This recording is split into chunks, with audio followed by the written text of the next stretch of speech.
Le sentiment qui m'anime aujourd'hui, c'est beaucoup plus un sentiment de responsabilité accrue.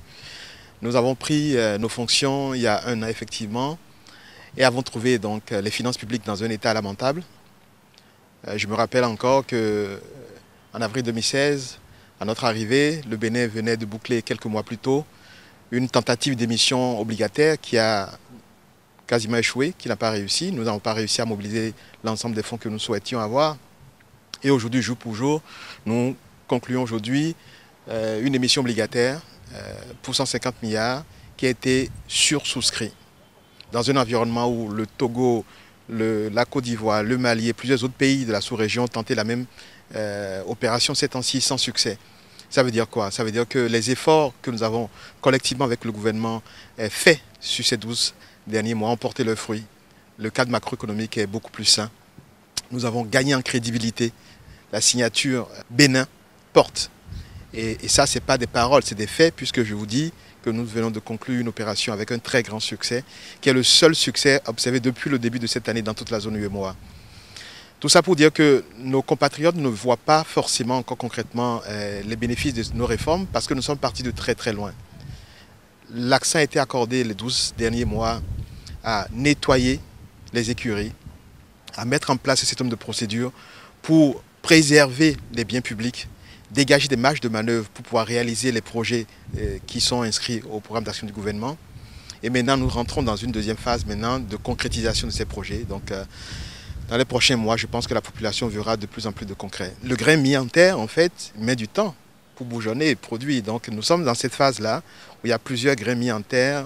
Nous avons fertilisé, fait tout ce qu'il faut et bientôt, les fruits vont commencer à être perçus par notre population. Nous avons à cœur le bien-être de la population et tout ce que nous faisons, croyez-nous, c'est vraiment dans cet objectif-là. Donc pour me résumer, un vrai sentiment de responsabilité. Nous avons encore beaucoup de choses à faire, mais nous sommes sur la bonne route. Nous avons créé les conditions pour que les prochains mois, des réalisations concrètes soient faites. Mais nous sommes surtout dans un pays, pour vous parler du domaine qui est le mien, où je le vois, je le sens, je le perçois. Je suis sollicité dans ce sens. Nous sommes dans un pays où le Bénin est respecté à l'étranger. Il n'y a pas une semaine où je ne reçois pas de demande pour que le président, non pas comme un objet de curiosité, mais comme un leader nouveau dans cette Afrique nouvelle, des demandes pour qu'il vienne s'exprimer. Et je pense que nous sommes de plus en plus respectés dans les institutions internationales. Nous avons assaini notre carte diplomatique, nous avons assaini notre présence dans le monde. Et je pense qu'il y a un faisceau d'indices qui sont là et les résultats se voient.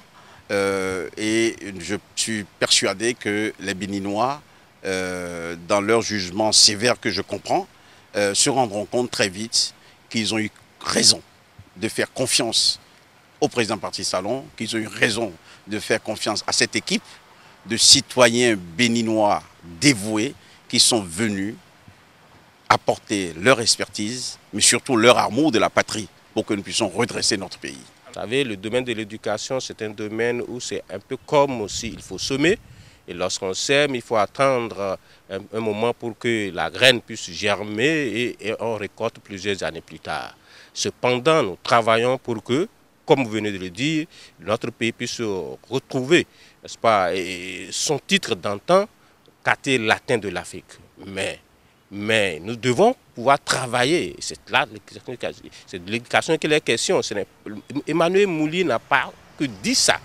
Il avait ajouté, et c'est ce qui me paraît très important, c'est sur quoi nous devons beaucoup travailler. Nous avons pris l'engagement de travailler essentiellement sur ça, surtout par rapport aux générations à venir. Il a ajouté que cet intellectualisme fait de méchanceté et de mesquinerie est de nature à enterrer le développement de ce pays.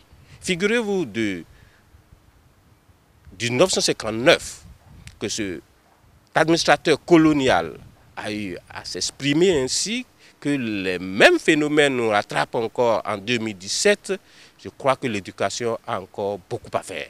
Et nous mettons tout en œuvre pour que nous puissions éduquer pour que le civisme, le patriotisme, l'intérêt général, la préoccupation des populations puisse être toujours au fronton de nos préoccupations. Nous savons, nous sommes conscients que la population nous attend parce que pour ce qui relève de mon ministère, il y a beaucoup de choses qui sont nouvelles, puisque nous parlons désormais, n'est-ce pas, d'une économie numérique. Il revient aujourd'hui à mon ministère de mettre cette fondation pour une économie numérique au Bénin, de mettre le socle. Donc c'est en cela que nous avons entamé les réformes nécessaires et c'est en cela que nous avons plusieurs projets qui sont en cours. Et nous avons déclaré aussi que l'Internet, aujourd'hui au Bénin, est un service universel. Donc tout citoyen en a droit et donc nous travaillons pour que cela soit une réalité.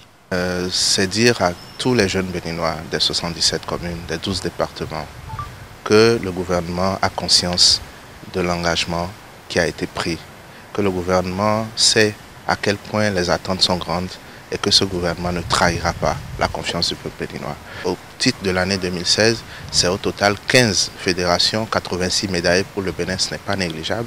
Nous les avons célébrées il y a quelques jours. Et puis il y a la question du football qui est la discipline majeure sur laquelle il y avait une situation conflictuelle que nous ne devons pas oublier et à laquelle nous avons essayé avec l'implication du chef de l'État d'apporter une solution. C'est vrai que les Béninois sont pressés et je les comprends. Je suis tout aussi pressé d'aller au stade regarder le championnat qui doit enfin démarrer.